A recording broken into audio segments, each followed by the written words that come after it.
Welcome to another episode of Fusing the Unfusable. I'm very happy today to welcome back Alaa Dalghan. Nice to have you back, Alaa. Happy to be here. Thank you for having me again. So, for those of you who don't know, Alaa is a seasoned AI expert that has a master's degree in computer and communication engineering from AUB, American University in Beirut, with over 18 years of experience here in the Gulf region, helping businesses and government entities adopt technology. Specifically, he's an AI expert. Welcome back to the show. Oh, thank you. It's a pleasure to be back. You regularly speak at a lot of conferences, and and you're a fan of blockchain. We've asserted that. Big fan. And it's been quite a few months since our last session. Yes, 10 months or so. Let's jump in. We have so many things to talk about, and I wanted to ask you first, what would you say is the biggest change that's happened from 2024 to 2025 in AI and blockchain? There's a new change every week, Karim. Just keeping up with the changes is a full-time job. So obviously the big trend that everybody is talking about at the beginning of 2025 is AI agents. And I spend a lot of time helping my clients distinguishing between the hype and the reality of AI agents. To be clear, AI agents are still at their infancy, but also it is true that all the big labs are investing time and effort in the direction of agents. So what is an AI agent? I can define it to you in two dimensions. First, an AI agent is an AI that can do stuff rather than just say stuff. And number two, an AI agent is an AI that has deep thinking or system 2 thinking, as Daniel Kahneman would describe it. So let's take each one of these dimensions. First, on an AI that can do stuff. So far, large language models have been talking to us. So they, if I wanted to book a trip to Greece, a ChatGPT or Claude would design the best itinerary for me. But that's it, it stops here. An AI agent would go beyond this and would actually go to the website of the airline and book me the ticket, book the hotels, use my credit card to book transportations and museum activities and tours. So when we combine AI with APIs and with computer use and with internet access, we get the genie out of the bottle. And we move from an AI that can talk the talk to an AI that can walk the walk, or what Mustafa Suleyman calls it, a large action model rather than a large language model. And that's the start of an agent. That's so interesting. And of course, how we know this is tied to blockchain is because these AI agents will have wallets, crypto wallets. Absolutely. So one of the most exciting fields of research and of development today is the intersection between the AI world and the blockchain world. And the best example area for that is AI agents. AI agents will be before end of this year, as predicted by Dario Amodei from Anthropic, Sam Altman from OpenAI, Satya Nadella from Microsoft. By the end of the year, you'll be able to have virtual employees that you can assign actual tasks to, and goals and objectives. And it's not only a simple task, it's a task that needs planning, and they will be able to plan and go execute. Sometimes it will take them hours or days or weeks, and they will come back to you and ask you for clarifications if needed. So imagine an economy where employees are human and AI virtual, working shoulder to shoulder and next to each other. The best way to build an economy around these agents is the digital assets world and the digital currency world.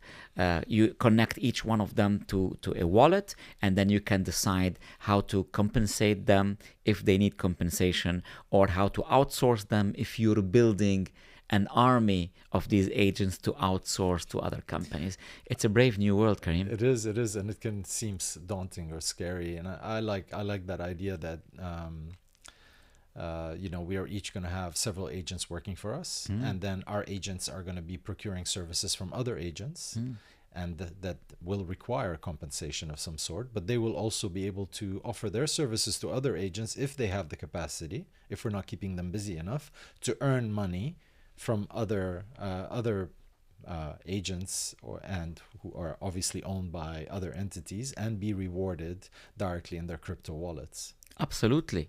I mean, the first area that will see a big transformation when it comes to AI agents and virtual agent is coding itself and programming, Karim. So currently you have a lot of companies that use the business model of hiring a lot of developers and coders and software architects, and then outsourcing them to larger companies or to startup or to anyone who wants to build code or develop a piece of software. Imagine how much this industry will be disrupted when you can now start outsourcing or leasing agents, AI agents, instead of just humans. The coding and programming is referred to in AI as a verifiable domain. So it's not gray and open like creative writing or art. Coding and math are very verifiable. So you can train and fine-tune and learn AI models to do very, very accurate results. So the near future looks like every coding, low-level coding will be outsourced to AI, and every coder or programmer will be freed to think at a higher layer, to think in terms of architecture, in terms of feature, rather than just writing each and every block of code. I'm not sure if you're following the conversation between coders on Twitter. They're very excited about that, and they have a name for it, Karim. It's called vibe coding. The biggest trend today in coding is vibe coding. And vibe coding is, if you're a programmer or a developer, you're talking to your AI without reading each and every line that it's producing. You're just glancing at the block of code that your AI is developing, and then building on top of that by just telling your AI what you want them to do, and then just checking the general result of their work rather than going line by line. This is really exciting. I think that, you would use the word disruption. I like to think of it more as supercharging, because I think that coders probably are going to adopt AI more easily than regular consumers or regular people. And I would be surprised if they don't supercharge their abilities and multiply it using agents and AIs. It's really exciting. I think it's going to take... So vibe coding, I didn't know the term. It's really gonna change things. Yeah, that's the new hashtag, vibe coding, man. And I love the fact that you corrected me and said instead of disruption, it's augmentation, it's enablement. And I agree 100%. A lot of people ask me, they're afraid, will AI take my job? Will AI take my job? And my answer is always, it's not true that AI will kill 50% of the jobs, but it's true that AI will kill 50% of the tasks of 100% of the jobs. Now, the good news is it will take the tasks that we don't want to do, that humans we don't want to do. Let's be honest. Each and every one of us who works behind a laptop, we have 2 or 3 hours per day, maybe 4, of the work that we actually enjoy doing and we add value to, and we put our creativity and imagination and expertise in it. But we have a lot of time, more than 50% of our time is administrative tasks, boring tasks, logistical, bureaucratic tasks, paperwork. So the good news is AI will take all of this and will free us to do more of the creative tasks, or just enjoy some extra free time. I'm laughing because I think one of the most hated things that I don't know anyone who likes doing that, is expense reports. Absolutely. That's going to transform it tremendously, right? Very easy. You can already outsource all of this to your AI. I do it on the personal level. You know how whenever you download your bank statement, even on the personal level or on the company level, the bank statements are never clear, and every transaction has these. You have to decode it. You have to. It's cryptic to remember or to know which merchant was that. Usually, the name of the legal entity is different.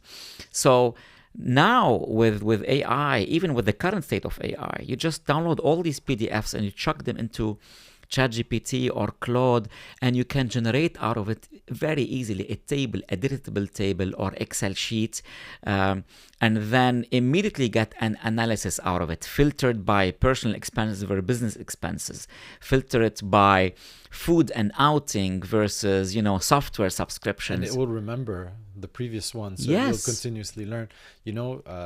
I did this, and I managed to, and this was last year, I managed to max out my ChatGPT subscription to the point that it just refused to go on. I'm keen to try it again. Because I think analyzing credit card statements, bank statements, is really important, so that you can track spending patterns and then adjust, how does it meet your budget and so forth. I think this is really, really interesting. And it's making it super fast to do the tasks that you hate doing or you don't want to doing. So one of my consciousness raisers to my students, my clients, my family, my friends, everybody I talk to is start thinking of all the tasks that you hate doing, that are time consuming, that are low brain power work, but a lot of time, and try it with AI. You will be surprised. What I found out, Karim, is many people still use ChatGPT just to write better emails. They use it as Grammarly. They use it to write a fancier English email. And I keep telling them, you guys have a nuclear weapon in your pocket, and you're using it for the most mundane of tasks. I want people to change their mentality from AI can write better emails for me to AI is an assistant. Each and every one of us now is a CEO, and we have a personal assistant. And this assistant is a junior assistant. They're fresh graduate. He or she just finished college. They're very clever. They will do any task you give them, but they're junior, so you have to review their work because sometimes they still make mistakes. But I want you to stop thinking, and I want everybody listening to us to stop thinking of ChatGPT as a tool to make us write better and fix our typos, and start thinking of it as an assistant. You have an assistant. An intern of sorts, where you can teach them things, and they will keep that knowledge, and as they learn, it will keep updating and improving the quality of the work that they provide. Absolutely. It's really exciting, and it's always refreshing to speak to you, because you manage to boost my energy and my excitement about technology. We at Apex Fusion, we launched recently. Tell me more about that.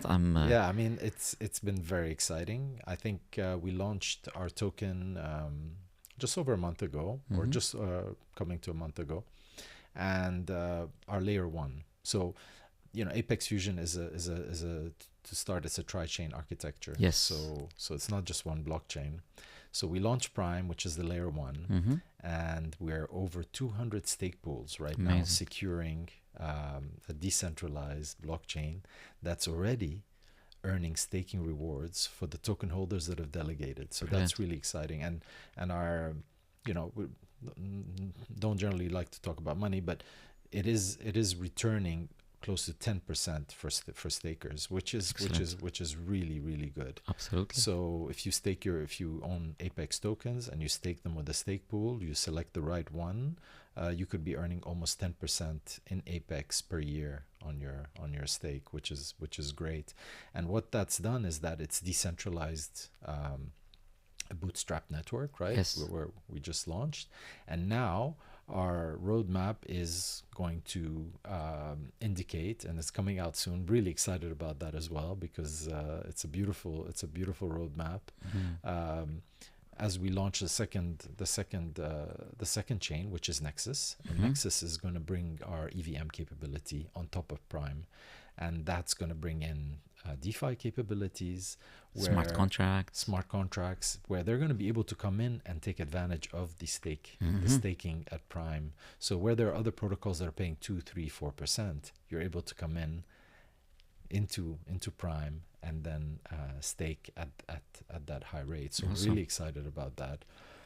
And now that we've launched, and that I'm very excited about venture building and adoption, we're starting to think about what we're going to be building on Apex Fusion, and what ideas the community are going to bring to us. Absolutely. And start to leverage some of the benefits and facilitation that the Apex Fusion Foundation will provide and support to help builders build on Apex. So there's a grants program, there's going to be a venture program and so forth. So that's really exciting, and I can't wait to share that with the community.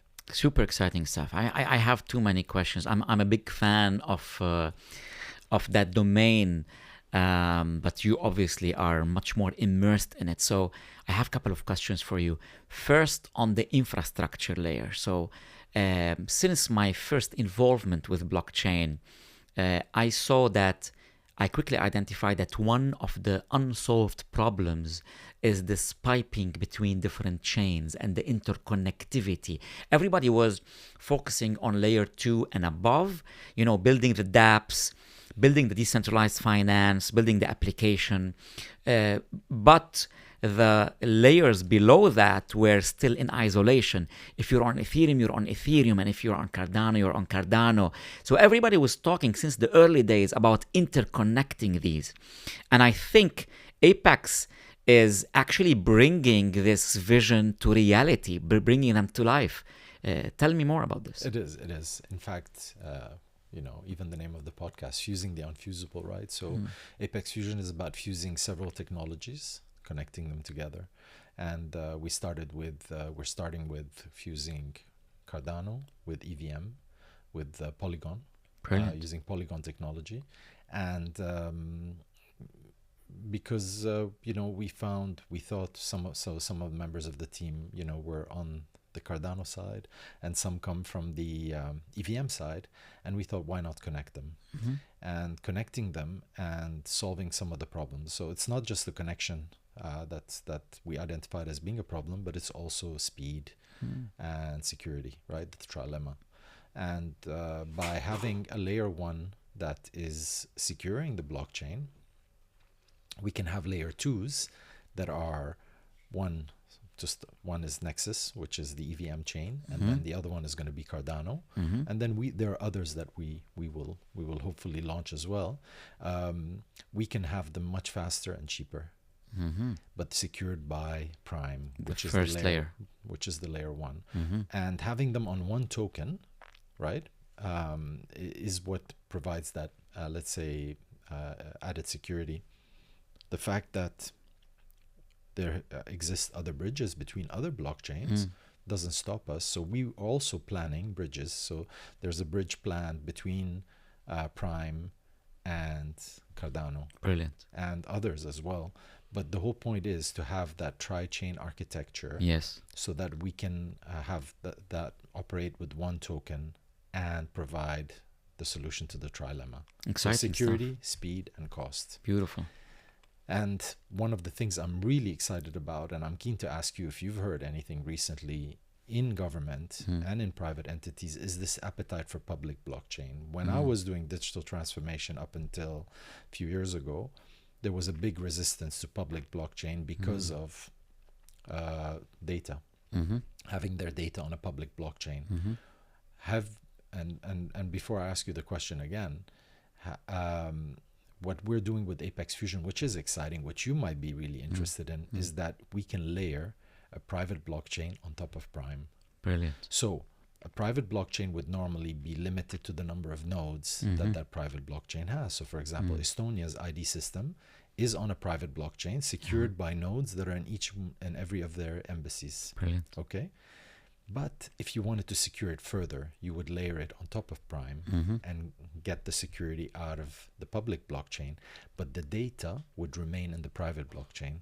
So it's almost like you're building on a tank. The tank gives you the security, and you have the freedom to do what you like, whether you want it to be private or public, and you have the speed.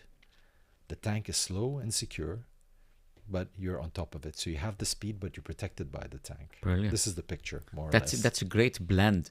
Well, if you ask me, in my conversations with public and private entities, there is no one answer when it comes to entities that for whom data is critical and a matter of national security. There is no compromise on using public or permissionless blockchain. They definitely are going into the controlled and permissioned.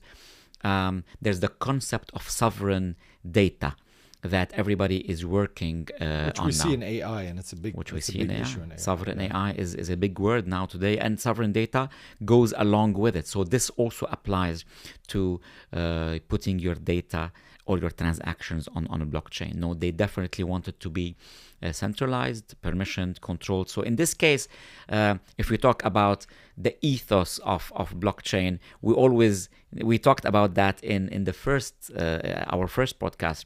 You have the school that wants everything to be decentralized, and that considers anything that is less than decentralized fully or permissionless fully to be not real blockchain. And you have the school that says, no, even a centralized permission blockchain still has the added value of digitizing and maximizing the speed of legacy technologies.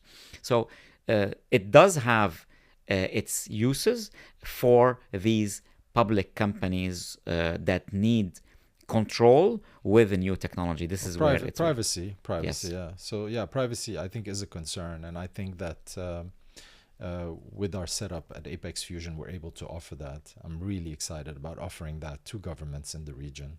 Brilliant. I'm also interested about the layers above that. So you already allocated funds to invest in venture building, in ecosystem building. The exciting stuff about ecosystem building is even if you're the most imaginative and creative person in the world, you won't be able to think of all the applications that the community would think of. So a million brains are always better than 1,000 brains, and 1,000 brains are better than one. So what is your strategy and what is your preferences to boost this creation of new applications and interesting stuff on top of your layers 1 and 2? So that's a good question. So the foundation, the Apex Fusion Foundation, which is based in Zug, Switzerland, has that mandate, right? Has that to promote, and they have funds allocated, as you rightly said, for promoting building on top of Apex Fusion. And there are several programs. There's a grants program. There's an infusion program where if you have a stake pool, they will infuse some tokens into your stake pool so that you earn more rewards, right? Without giving you any funds, but they allow you to generate some income from staking. And there's also a venture building element, which is yet to be, I guess, finalized. And that's going to allow investments in ventures. Mm-hmm. And we'll see how that pans out in the coming weeks and months as the foundation announces.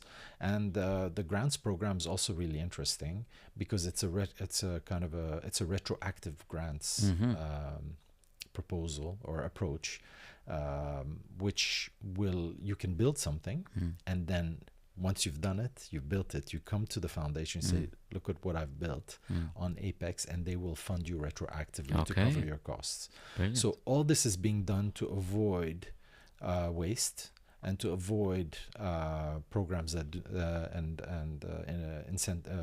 initiatives that do not deliver. Yeah, zombie dApps. Yeah. So that's one thing, and I think we need to always refer back to the foundation because they are an independent, and in the end they decide. But this is what I know or that they're working on. And I'm really excited about that. And as we move into this phase now, having launched Prime and then Nexus and then eventually Vector, as the roadmap will let us know, we'll be able to kind of plan what we can and can't do.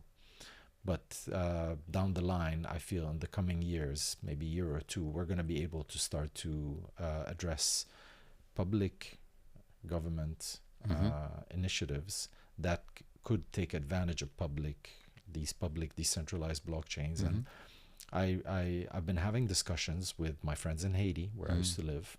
And of course, as we see what's happened in Lebanon recently with the new government, thinking about how some of these governments that are strained financially should definitely look at the opportunity that public blockchains give them. Because much like we've talked about AI, decentralized AI, right? This idea of using secured public blockchains to run government systems, if you have a privacy element, is really, really enticing. Because if you think about it, it's almost at zero cost. Yeah. And it blends together the privacy that the government needs with the transparency. Now, the question is, does the government that you're going to sell to, is it interested in transparency? When you talk about countries like Haiti, like Lebanon, like these countries, maybe the transparency will actually, that blockchain guarantees will actually be a deal breaker for them. It might be, speaking frankly. I believe that they have challenges, and it is daunting, right, to go public with and have your data public, or use a public blockchain. And as you know, there's even talks about the Pentagon having their budget put on the blockchain because they want to bring that transparency. Yes. So if the US, which has the biggest budget in the world, which has $1 trillion budget for the Pentagon, and we know what's happening with their waste, with Doge and everything that's going on, bringing that transparency, why shouldn't others at least look at it and consider it? Citizens are demanding that. They're tired of paying taxes and paying for things that never get delivered. And in the end, I don't think they're going to have a choice because they're going bankrupt. All these systems are headed for challenges, financial challenges. And, we can talk about, I don't want to get into too much into inflation and devaluation of currencies and so forth, but this is the only solution. Yeah. It's the only solution for many things. It's the solution for public spending transparency. It's the solution for digitizing and tokenizing real-world assets and bringing them to the blockchain. It's the solution to build an economy around AI agents. It's the solution to build a third or fourth or fifth option for international reserve currencies. It's a solution to many things. It makes me laugh because I was having a conversation today, and I was talking to a friend of mine who's working on a project, and he was considering not using blockchain. He was considering using legacy settlements for his startup project. And I basically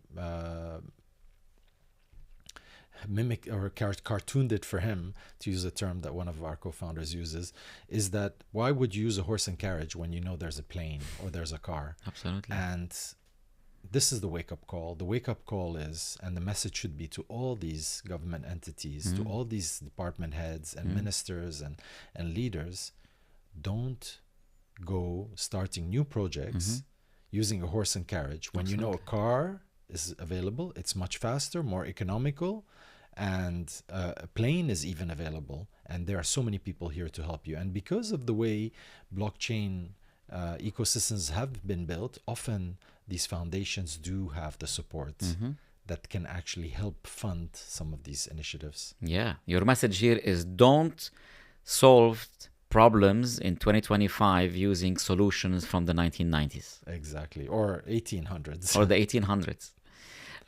But I'm very interested to know if you have any preferences or bias to what category of solutions and exciting applications should be built in the early stages on top of Apex. I mean, obviously, you want the ecosystem to be vibrant. You want it to have decentralized finance, right? Decentralized lending and borrowing, decentralized exchanges. You want decentralized securities and decentralized insurance. And that's all under DeFi. But you also want these government spending solutions and decentralized ID solutions and voting and elections. But you also want the gaming.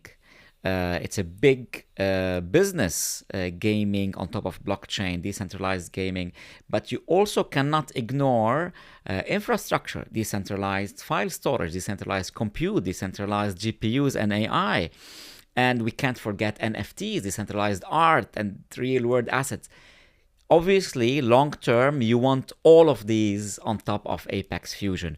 What is your bias and your preference for the first stage? What should be built? I don't think it's up to me, but I'll say this. First of all, I want to say that Apex Fusion is one of the most compliant blockchains out there. We had a FINMA ruling from Switzerland declared as a utility token before we even launched, and we are compliant by design. So we talk about that. So that's number one. So we are declared as a utility token by the Swiss regulator, and we're also working towards MiCA, the MiCA, which is the European regulation.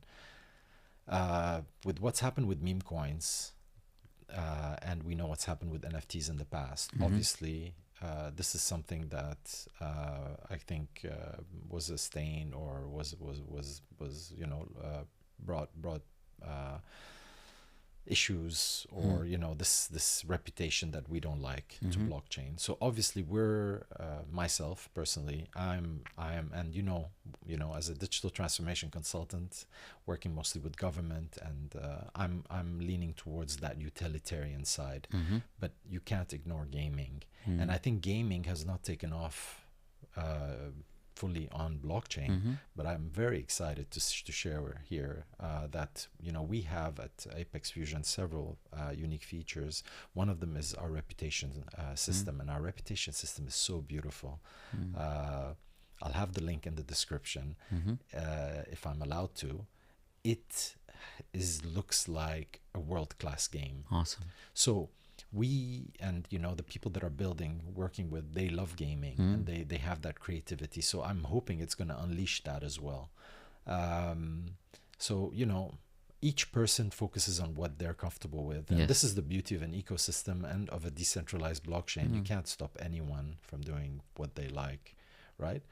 In terms of funding, that's going to be up to the foundation what they decide to fund. But I think a healthy ecosystem, like you said, should have a mix of everything. Absolutely. No, brilliant. I want to just go back and address one of the things you said, which is that meme coins and a lot of scams have put a stain on the industry. I don't like to apologize, for this industry having scammers in it. Every industry has scammers in it. As the founder of Masari once said, we don't owe an apology to anyone. We don't need to walk on eggshells for everyone. Yes, this industry has scammers and charlatans and fake influencers, but it also has builders and hardworking people and businessmen and entrepreneurs and developers who are putting blood and sweat and tears to deliver us a new world with a new financial system that fixes all what's broken in the old financial system. So yes, we had scams and charlatans and the Hacktua girl and the Trump coin and the Melania coin and all the scams that CoffeeZilla exposes in his YouTube channel. But we're not going to just accept that this dishonors the industry, an entire industry. The majority of people who are working in the blockchain industry are honest people and want a new, technologically enabled, better world. I love that you bring that up, and I think, well said. But I'd like to say two things. First of all, on the meme coins, the CEO at Hale, the labs that are building, that is part of the Apex Fusion ecosystem, Jerry, he when Trump launched his meme coin, he tweeted about it, and he said he actually shared how he thought it should have been done. And his suggestion was it should have been minted, right, by one of the government entities, say the Fed. And it should have taken 20% of the tokens vested for Trump, okay, to be vested over 4 years. They should have airdropped one to every US citizen, right, sold some on the market, and then the price, and him not take a salary, and then the price of the token based on the job that he's doing would go up and down depending on how well the public perceives it. Brilliant. So that was one way. So meme coins do have a place, right? Bitcoin is a meme coin, right? That has value, obviously, and maintained its value. But, meme coins and the way we use tokens, and I always go back to this idea, we're still in the stone age of crypto. We don't know what's going to come out, right? We're here tinkering around. We still don't know what's going to come out on the other end. So there are use cases. This is for as far as meme coins are concerned. And I think the fact that, people jump in, gambling, get in early, and then get disappointed when there's a rug pull is a good lesson. Unfortunately, a lot of people have been hurt, but you're right, we shouldn't apologize. And then the other point that I wanted to mention, and this is something that Armando, one of our co-founders, says, he wants people who work with Apex, who stake Apex, to earn enough to be able to earn a living doing that.